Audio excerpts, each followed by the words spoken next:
Hey guys, this is Aisha Shelton. And this is Kevin Shelton. Welcome back. Welcome to 2020, Marriage and Real Estate. 2020's here. All right, we're happy to be back. Yeah, we are. Episode 16. New year, new goals. New year, new goals. Do we call it episode 16 or do we call it season 2, episode 1? That's correct. Season 2, episode 1. All right. I just looked at episode 15 and that's why I called it episode 16. I mean, we should think about this. Should it be episode 16? No, not technically. It should be episode 1 of season 2. Welcome to season 2, y'all. Welcome to season 2, y'all. All right, so we're going to jump right into it. First off, we want to say we are happy to be back again. We took a long hiatus. We did. We having a baby. We are. We going through life stuff.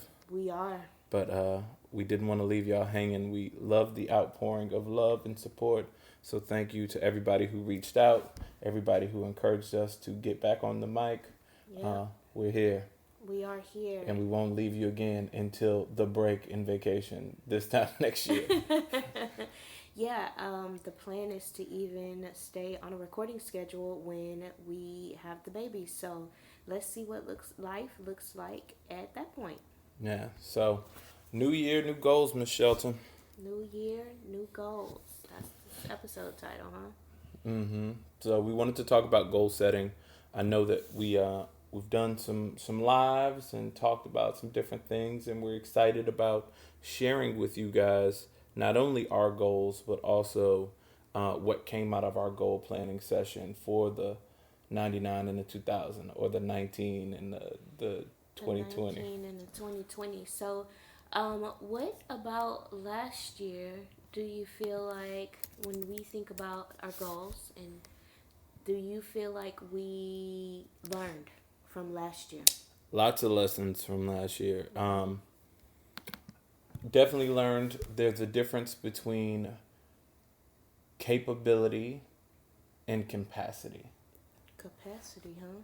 Yeah, like what you are capable of doing versus how much stuff you can actually get done. Mm-hmm. I think, especially for me, and I'll just talk for me, I was much too ambitious, not in what I wanted to achieve, but in the time span in which I wanted to achieve it and how many things I can focus on at once. Mm-hmm. So, like a jack of all trade, but a master of none. It became like a jack of all trades, and there's not enough time in the day for one. Yeah, I was listening to a Bigger Pockets episode just today, and they were talking about that very thing. And it seems like, I mean, that was one of the lessons that we learned in 2019. And now I'm hearing it all over the place. Like, focus on this, focus on, find 3 things to focus on, or find 1 thing to focus on. And you're right, you do a lot of things really well. Like, y'all, my husband is really good at a lot of stuff. You always do that, though. You always are. say, I could do amazing things, but can I if I can't get them all done? But see, babe, it's about focusing. And so you do a lot of things well. It's deciding which 1 or 2 of those things are you going to do so that you can maximize that, so that you can squeeze every ounce of,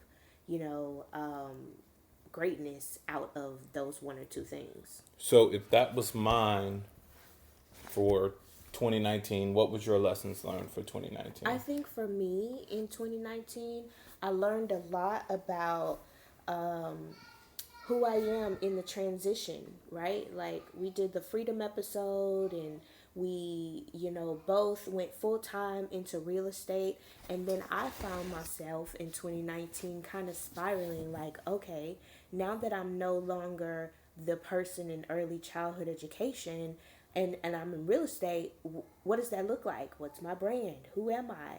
And that was a journey for me in 2019. And in 2020, I'm super excited that I finally feel like I have my footing in this real estate thing. So which direction I'm going in, and what's happening, and how to do that. So my cautionary tale for 2019 to share with everyone is that you know, we have aspirations of being in real estate, and we have aspirations of being full-time in real estate, but what does that really look like? And I know that I'm not the first person to experience that, because another friend of ours I had a conversation with about that too, when she transitioned from teaching into going into real estate full time. So that's a real thing.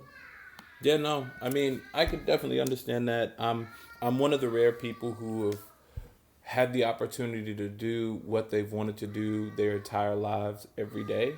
So for me, it's kind of all within the same vein, but even within that, you have to learn what to focus on. Um, but we won't belabor the point. I want to jump into kind of talking about our masterminding session, not only years previous, but also this year in particular, and then what we can definitely share with the folks. So, give a little backstory. We've been conferencing, which is me and Aisha meeting every year since 2015, 2016.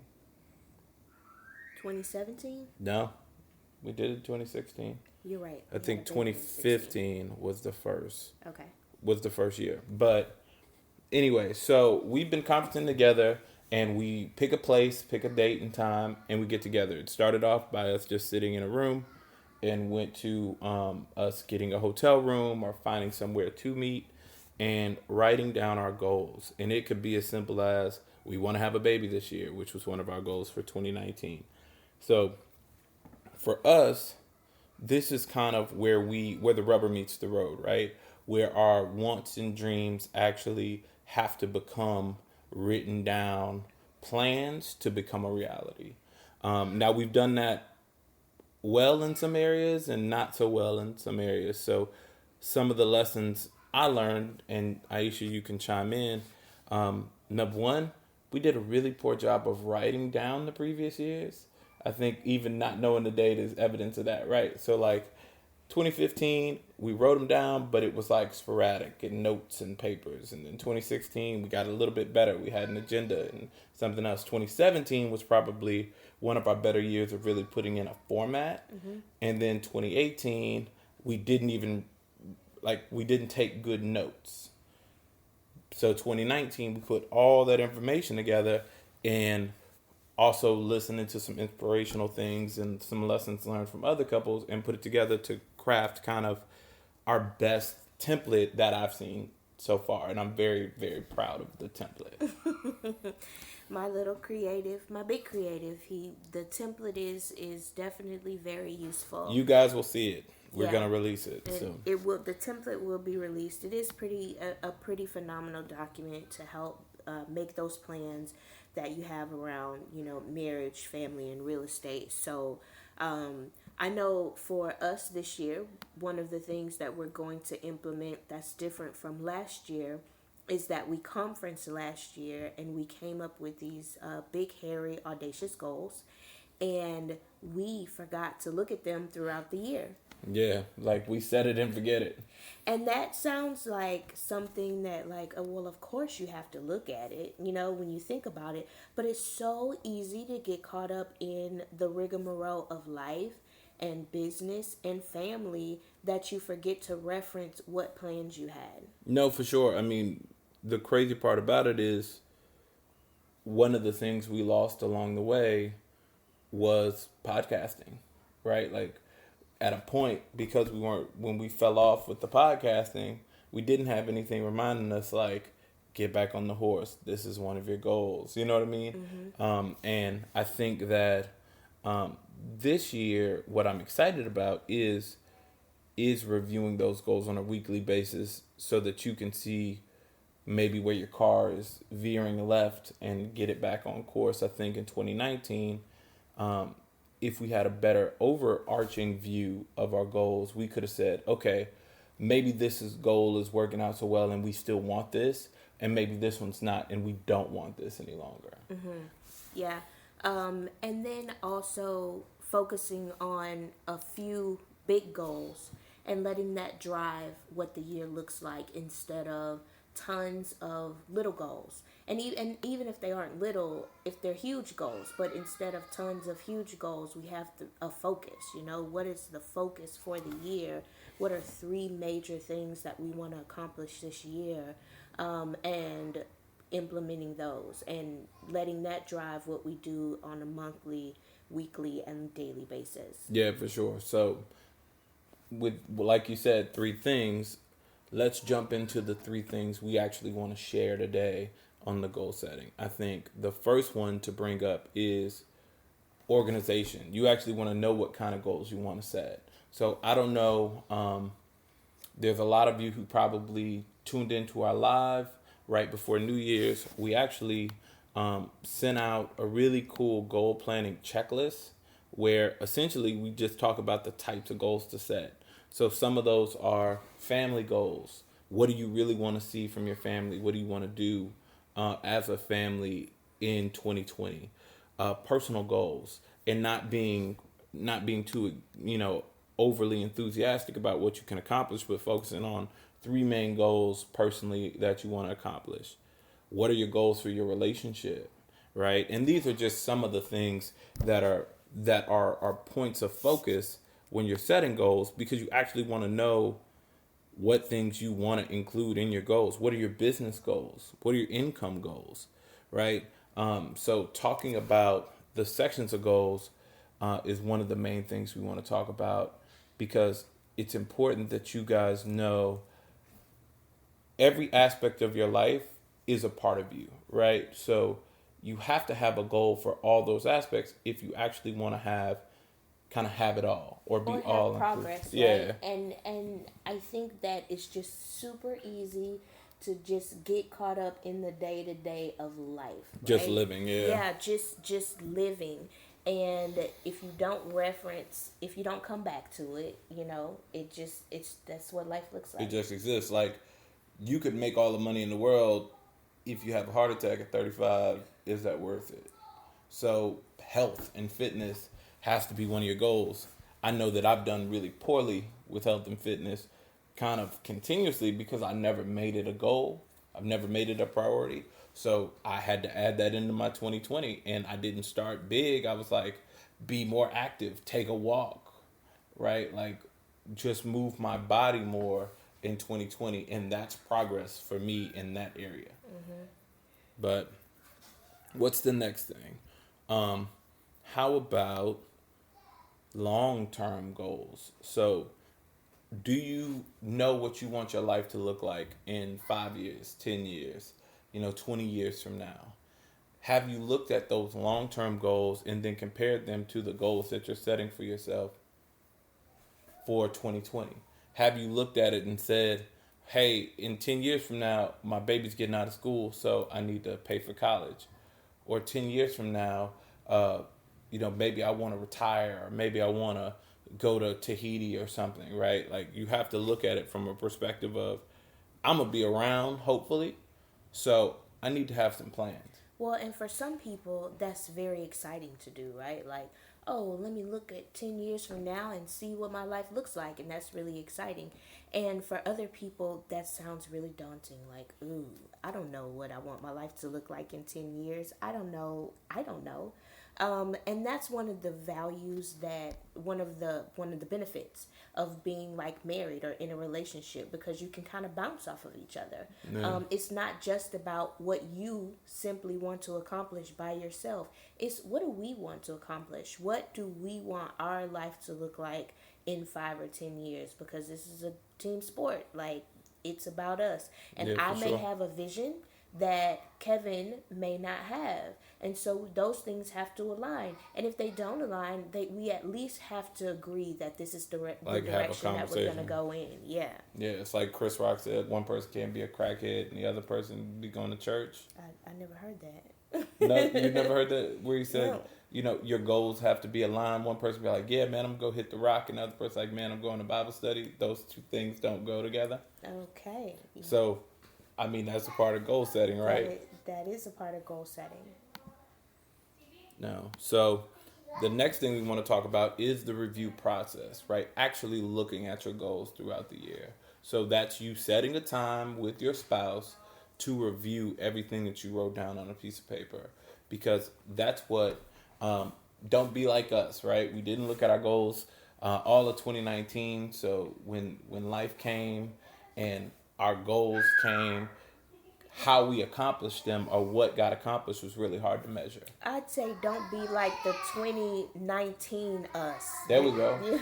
Because the 2020 us is coming back bigger and better. Don't be like the 2019 us and make reservations or goals for yourself and then forget to take a complete look at those goals, right? So that's the 2019 Sheltons, and the 2020 Sheltons are here like, okay, every week we're going to come back to this and we're going to see what we need to do and what we planned on doing to make sure that we're on track, right? Because last year, if we would have looked at our goals on periodically, we would have noticed that, wait, we're way off track. We're off track, or we're not doing what we're supposed to do to achieve them. And we could have recalibrated.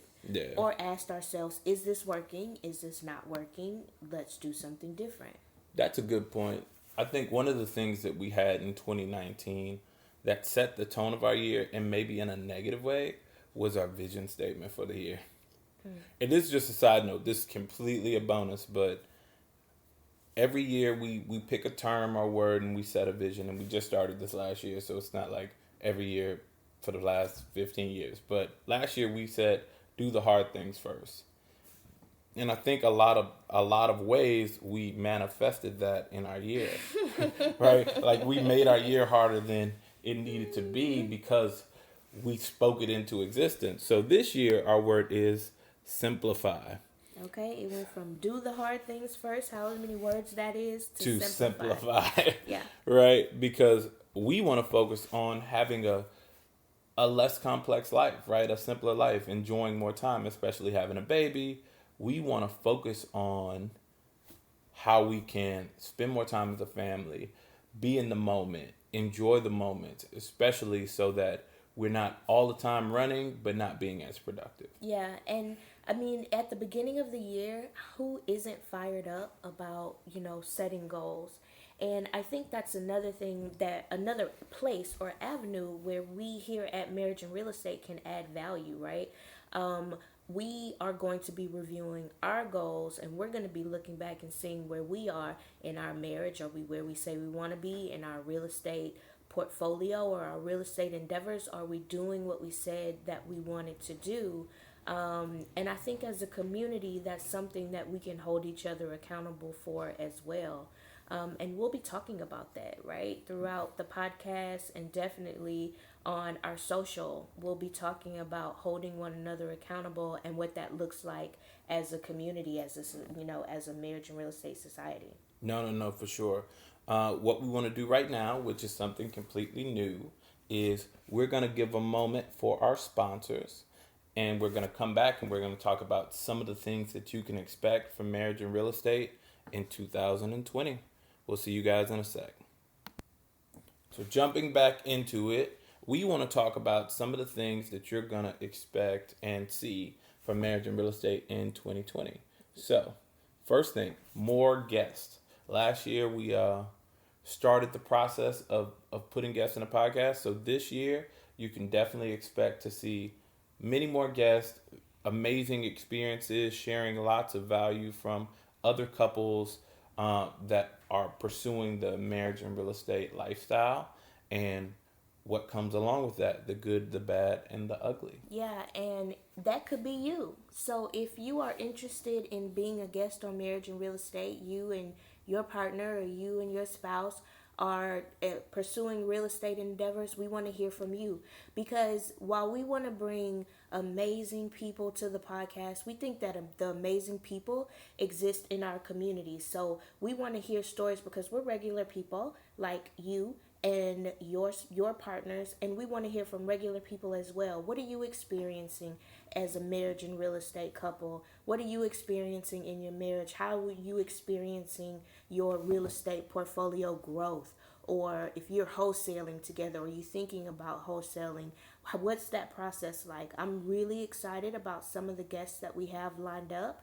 And yeah, I think that it'll be the people that we identify, but we're also looking for those to self-identify. We want to hear from you. No, definitely. Another thing you can expect and see from us is marriage and real estate events. We want to meet you guys. We want to get out with the community, and we want to be in spirit with you, socialize with you guys, learn more about your journey in your marriage and real estate, and also connect. So whether that's a date night or a potential education or social event, expect to see some marriage and real estate events. Not only coming out to Instagram and Facebook, you can see our advertisements, but we'll talk about them right here on the podcast. So if you're local in the Houston area, you'll be able to check out those events. Also, we'll have some either lives or some webinars that you can check out so that we can actually get to know you guys a little bit more, find out more about your journey. Yeah. And finally, I think that growing our community on Facebook and Instagram is another one of our goals for the year. And we know that being fired up at the beginning of the year is just a part of the process. Everybody feels refreshed and renewed at the beginning of the year. But stay tuned after I drop this baby. We're looking forward to doing a 12-week challenge where we'll renew and refresh and see where everybody is and give us a reinvigorated start to our goals for marriage and real estate in the middle of the year. So I'm really looking forward to that. And we actually want to talk to you guys in the comments. We want to find out through comments, emails, questions. We're going to kick back up the questions. So we'll get back to the section of if you have a question, send it to us. If we see any questions, then we'll go ahead and answer them, depending on the amount of questions we have. But we'll throw that out there. And, you can reach us at Marriage and Real Estate Podcast at knacompanies.com. Or M&R Podcast at knacompanies.com. I think it's M&R Podcast. That's how off we are. Obviously, we're on social media, Instagram at Marriage and Real Estate. Kevin is at Kevin Shelton, Kevan Shelton, and at Aisha Shelton if you want to follow our personal pages. And then we're also on Facebook too. So be on the lookout. And the one thing that I think our audience can appreciate about our podcast is we don't talk for very long. No, we don't. And I mean, the goal is to keep these episodes in bite-sized portions so that they're easily consumable and you guys keep coming back. And hopefully when we bring on guests, we can keep that format as well. But I think that's all we have for episode 1. Well, episode 1, this is a part of our goals. So we're out. Marriage and Real Estate. We'll see you guys next week. Actually, that's one more thing we need to say. Going 2020, bi-weekly podcast. Bi-weekly podcast. So you won't see us this upcoming week. You'll see us the week after. Unless I have a baby. Unless we have a baby, but we'll pre-record. Just so you get it. Okay, so thank you guys for tuning in. We look forward to hearing what your goals are in your marriage and in real estate in 2020. And we look forward to hearing from you and seeing you guys out and about.